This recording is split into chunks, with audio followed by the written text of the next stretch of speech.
Hello, and welcome once again to Lehto's Law. I'm Steve Lehto, attorney at law in the state of Michigan. I've been practicing law for 26 years in the fields of consumer protection and lemon law. I often read about this stuff for places like roadandtrack.com and have written a few books. Today we're going to talk about how aftermarket parts won't void your warranty. Aftermarket parts won't void your warranty. And I apologize to those of you who are listening to the podcast who notice there's a slight audio difference between this week and last week. I've moved my studio into a different room, and I have to update a few things. And as I move things around and juggle the sound deadener and so on, I have to dial it in, so I think it's going to take me about one more week. And of course, if you're watching this on YouTube, you'll notice that my books are not all unpacked yet, but my microphones are here. I refused to shoot until I got all my microphones. Cars are not there, so I apologize, the four beautiful cars. But anyway, today we're going to talk about aftermarket parts that won't void your warranty, and this is important. I've talked about this in different contexts before, about how there's a federal law that says that you are allowed to use aftermarket parts in your car. That in and of itself won't void your warranty. But someone wrote to me this week and said, Steve, my dad asked me. He said, you know, what makes you think you can put aftermarket parts in your car without voiding your warranty? And he said, well, Dad, there's a guy on YouTube who does these videos. He's an attorney. And dear old Dad said, well, can you show me the law? And I applaud the man for saying that because, as I've pointed out before, when someone tells you there's a law, you can always say, show it to me, because laws are written down someplace. You should be able to point out the law. So I will tell you that the Magnuson-Moss Warranty Act is not as clear as one might think, but it certainly says that you are allowed to put aftermarket parts in your car. That won't by itself void your warranty. Now, there are situations that would, and we'll talk about that, and some of them make sense. So for instance, let's suppose you buy a Ford Mustang, okay? And you decide to put a turbocharger on it, and it didn't come with a turbocharger, and you boost the heck out of it, and the engine explodes, and it's obviously caused by all that boost, okay? Well, they could say that aftermarket part you put in the car caused the damage clearly, okay? And what they're getting at here is not that it wasn't a Ford turbocharger, it's just that it was a turbocharger not appropriate for that car. On the other hand, if you took your car to a place to get the oil changed and they didn't use a Ford oil filter, as long as they used an oil filter that was appropriate, that won't void your warranty. So this is where we get into the gray area. But getting back to the beginning here, the gentleman said, I would like to see where the Warranty Act says what you're saying it does. So we're talking about the Magnuson-Moss Warranty Act, M-A-G-N-U-S-O-N, Moss, M-O-S-S, Magnuson-Moss Warranty Act. And it's found in the federal statutes at 15 U.S.C. 2302. 15 U.S.C. 2302, rules governing contents of warranties. And so the Magnuson-Moss Warranty Act was passed a few years back because they were concerned that warranties had gotten confusing. The average person didn't know what warranty they're getting, or they didn't know until after they'd bought something. So one of the points of the Magnuson-Moss Warranty Act was to put some uniformity in the field, to make sure that everyone knew what a full warranty was or a limited warranty was. And then also, the goal was to get these warranties out there so you knew what you were getting before you bought something. So full and conspicuous disclosure, for instance, is something that's required by federal statute with respect to a warranty on consumer goods. But there are additional requirements. And one of the additional requirements is that prohibition on conditions for written or implied warranty. And here's the thing. We're talking about written warranties and implied warranties. And generally speaking, we're talking about the written warranties here because we're talking about the glove box warranty. You buy your Mustang before you put the turbocharger on it.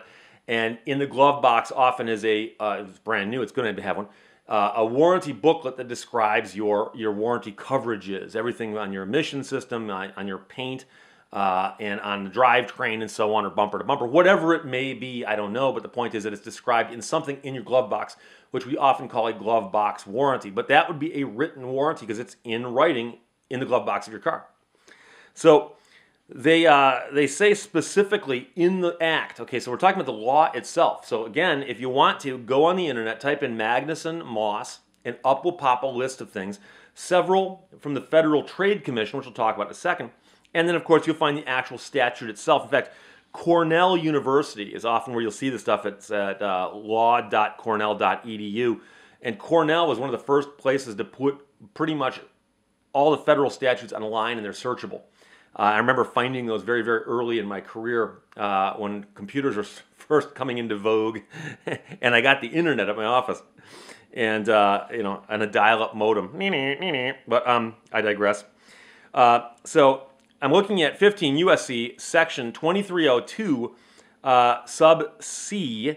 It says prohibition on conditions for written or implied warranty.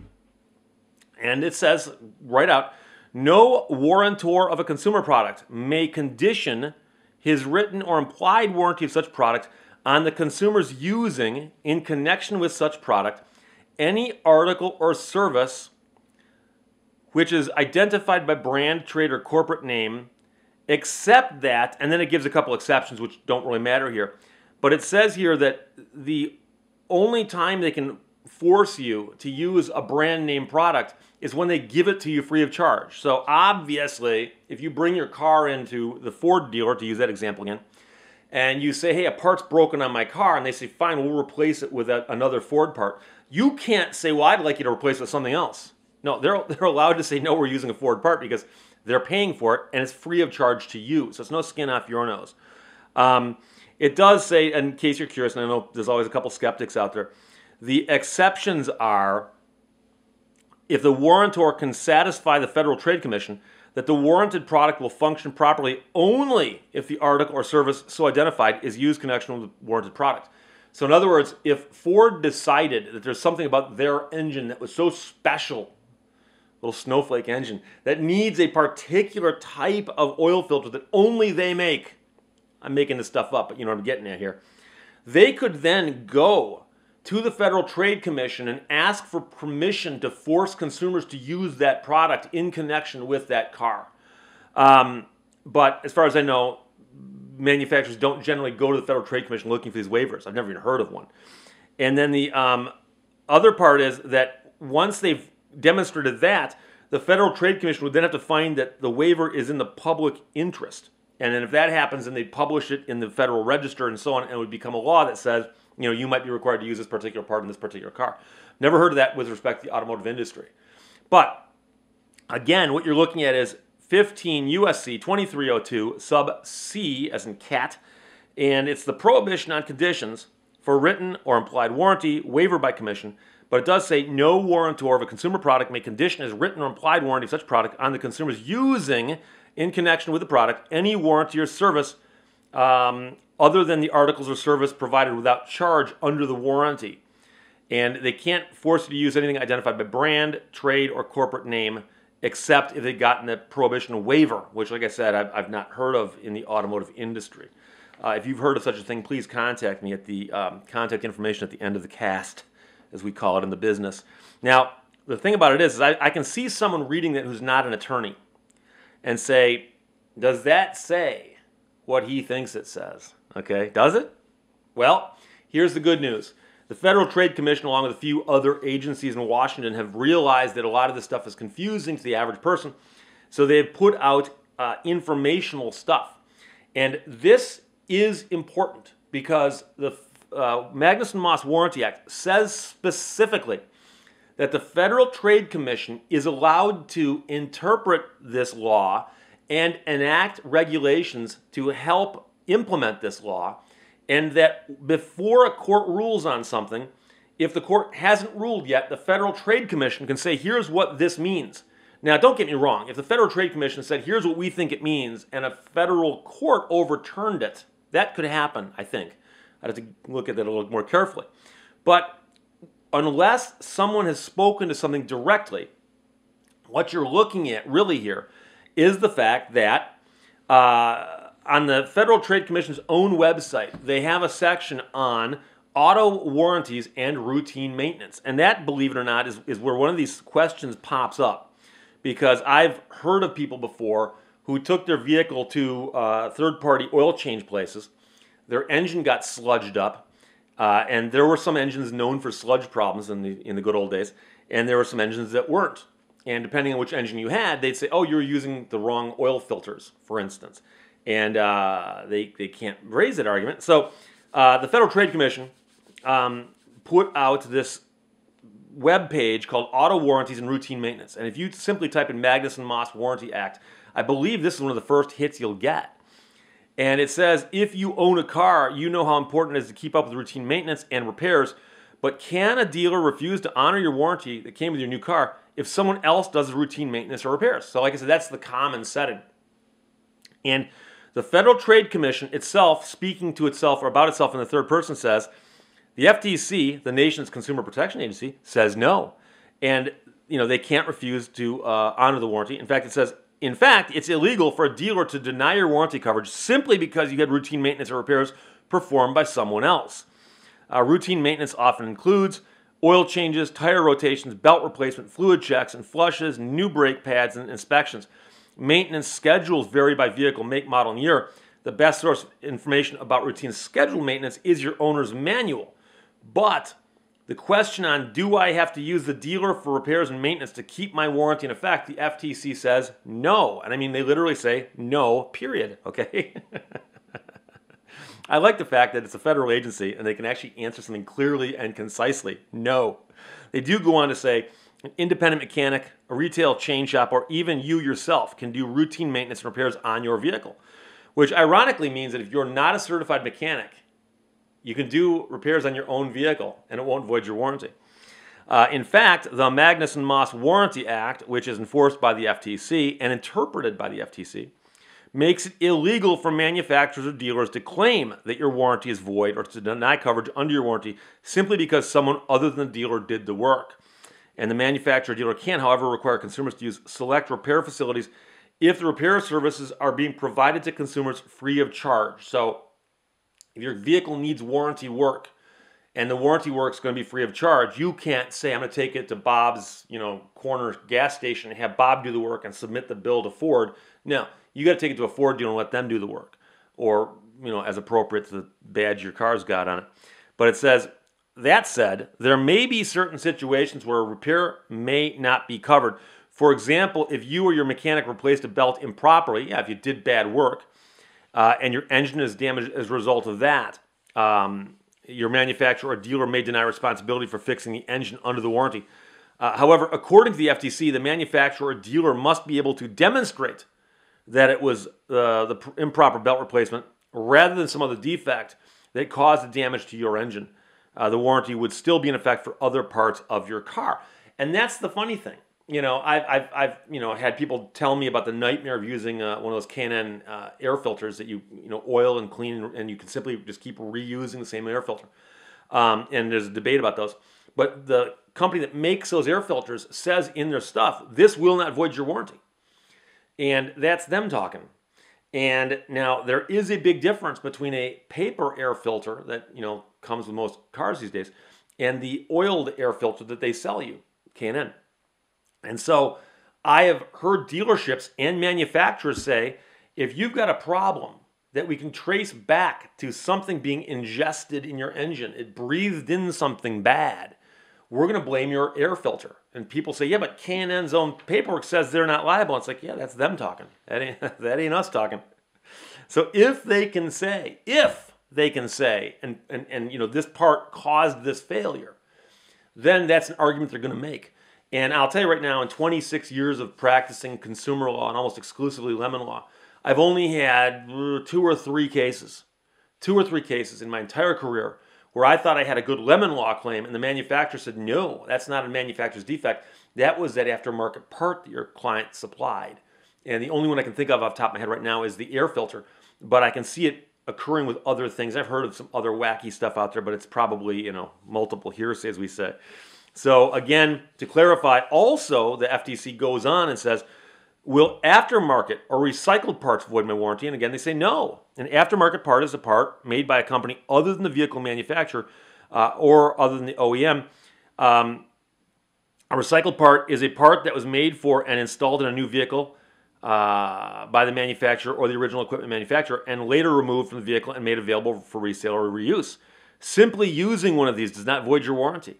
The Magnuson-Moss Warranty Act makes it illegal for companies to void your warranty or deny coverage under the warranty simply because you used an aftermarket or recycled part.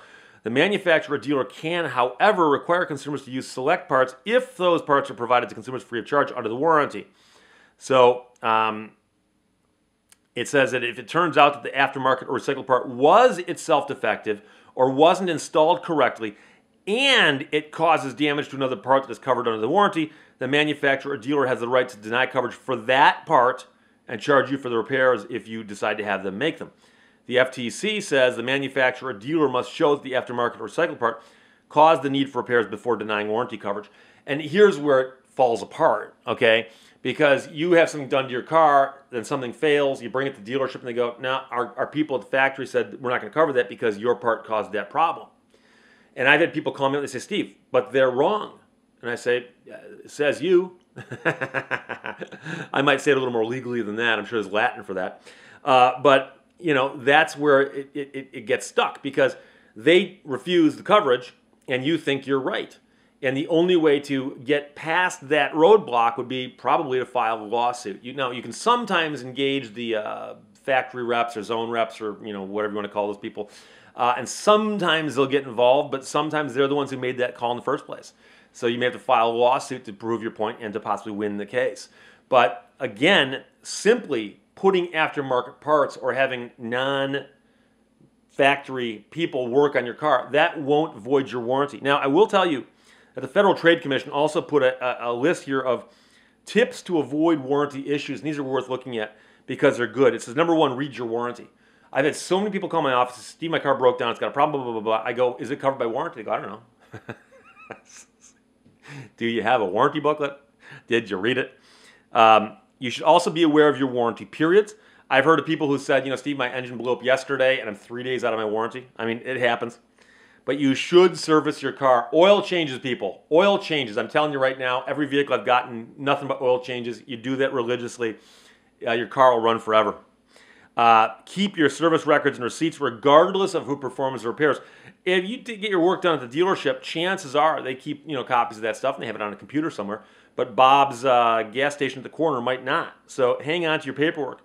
And then finally, this is the FTC talking. They say, complain. If you think a dealer's service advisor denied your warranty claim unfairly, ask to speak with a supervisor. If you still aren't satisfied, contact the manufacturer or go to another dealer. That's always plan B. If dealer one says something, take it to the second dealer. Now, there's a chance that somehow that might get flagged in some system somewhere. I heard these things. I don't know. But then it says if you want to, you can also file a complaint with your state's attorney general. Here in Michigan, that'll do you no good, but you may as well give them something to do. And then you can also file a claim with the Federal Trade Commission, and they track complaints, and they get enough complaints on a particular topic. They will then investigate it and possibly do something about it. And then your last resort is always call an attorney. I'm here to tell you, many people call me as their first resort, which I don't mind. Give me stuff to talk about on this show. So that's how aftermarket parts won't void your warranty. You can find the section I'm talking about. It's 15 U.S.C. 2302, C as in cat or Canada. That's where you'll find the exact language. But if you want to see the language where the Federal Trade Commission interprets that into plain English, look up the section on auto warranties and routine maintenance on the actual FTC website. I'll put it on the screen in a second, but it's consumer.ftc.gov. But like I said, if you run Magnus and Moss through your search engine, I suspect this will be one of the first or second things that pops up on the list of results. That's it for Aftermarket Parts Won't Void Your Warranty, episode 4.16. Questions or comments, as always, shoot them my way, lehtoselaw.com, LEHTOSLAW.com. I'm on Twitter, at Steve Lehto, at STEVELEHTO. I tweet very, very seldom, once a day maybe, but sometimes legal stuff, sometimes jokes about Star Trek. I don't know why. This show is on iTunes, Stitcher, SoundCloud, Podbean, Google Play, and YouTube. Thanks for watching and listening. Bye-bye.